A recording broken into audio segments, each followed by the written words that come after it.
Gandhi mark హింస, కౌశిక్ రెడ్డి ఇంటిపై rowdyism, BRS నేతల అక్రమ నిర్బంధం, నిందితులను అరెస్ట్ చేయాలని చెప్పి సిపి ఆఫీసులో బైఠాయింపు. ఇక నిన్న రచ్చ రచ్చ హైదరాబాద్ సిటీ మొత్తం కూడా గందరగోళం. ఈ ఎమ్మెల్యేలు సవాళ్ళు, ప్రతి సవాళ్ళు, ఇక బెదిరించుకోవటాలు, తిట్టుకోవటాలు. నేను నీ ఇంటికి వస్తా అంటే నువ్వు నా ఇంటికి, ఎవరింటికి వాళ్ళ ఇంటికి పోతామని చెప్పి ఇక ఫైనల్గా అరకపూడి గాంధీ కౌశిక్ రెడ్డి ఇంటికి పోయిండు. కార్యకర్తలను అందరిని వేసుకొని గేట్లు మొత్తం బగలగట్టుకొని పోయి కోడిగుడ్లతోటి, రాళ్లతోటి ఇంటి అద్దాలన్నింటిని కూడా ధ్వంసం చేయడం, ఇదంతా కూడా నిన్న జరిగింది. కౌశిక్ రెడ్డి కూడా నేను కూడా ఇంటికి పోతా, ఆయన ఇంటి మీద జెండా ఎగరేస్తా, ఆయనకి జెండా కప్తా, బీఆర్ఎస్ జెండాని.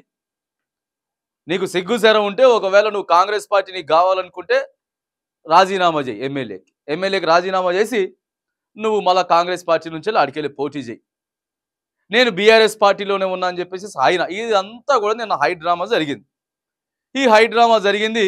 మరి పోలీసులంతా కూడా ఇప్పుడు ఇక్కడ ఉన్నటువంటి కౌశిక్ రెడ్డిని ఇంటి గృహ నిర్బంధం చేసినప్పుడు, ఈయన పోతా అని చెప్పి స్టేట్మెంట్ ఇచ్చిన తర్వాత గృహ నిర్బంధం చేసినప్పుడు, అదే అరకపూడి గాంధీ కూడా ఆడికెళ్ళి మాట్లాడిండు ఆయన ఇంటి నుంచి వెళ్ళి, నేను కూడా కౌశిక్ రెడ్డి ఇంటికి పోతున్నా అని చెప్పేసి.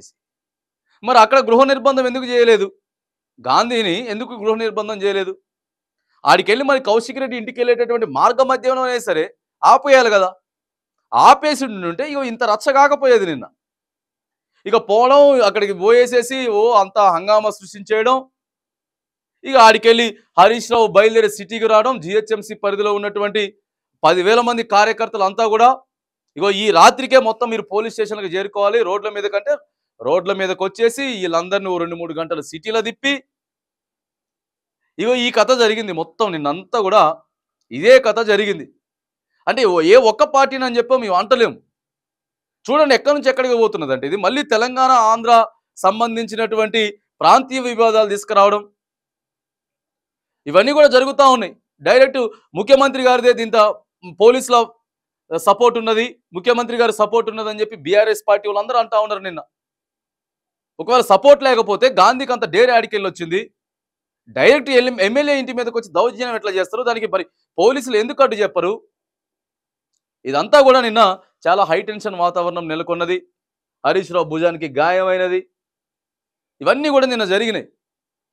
అరే మనం ఎమ్మెల్యేలు ఉన్నాం, ప్రధాన పార్టీలకి హుజురాబాద్ ఎమ్మెల్యే, షేర్లింగంపల్లి ఎమ్మెల్యే, మనం ఎమ్మెల్యేలం, ప్రజాస్వామ్యాన్ని మనం కాపాడాలి, ఏదైనా ఉంటే విమర్శలు చేసుకోవాలి, ప్రతి విమర్శలు ఉండాలి. కానీ ఇళ్ల మీదగా పోయి డైరెక్ట్ దాడులు చేసేది ఎక్కడదండి? ఇలా ప్రజలకు మనం ఏం నేర్పిస్తా ఉన్నాం, ప్రజలకి మనం ఏం నేర్పిస్తా ఉన్నాం అనేది కూడా ఒకసారి ఇక్కడ చూడాల్సినటువంటి పరిస్థితి ఉన్నది. ఇక నిన్న జరిగినటువంటి హైడ్రామా టెన్షన్ మొత్తం కూడా మరి మనం చూస్తూ ఉన్నాం. పార్టీలుగా ఉన్నప్పుడు, మనం ముఖ్య నేతలుగా ఉన్నప్పుడు, ప్రజాస్వామ్యబద్ధంగా ఉన్నప్పుడు వీటన్నిటిని బంద్ చేయాలి. వీటన్నిటిని కూడా బంద్ చేసుకొని ఇక నిన్న ఇష్టానుసారంగా నాయకులంతా కూడా ప్రవర్తించినటువంటి తీరైతే నిన్న మనం చూస్తూ ఉన్నాం.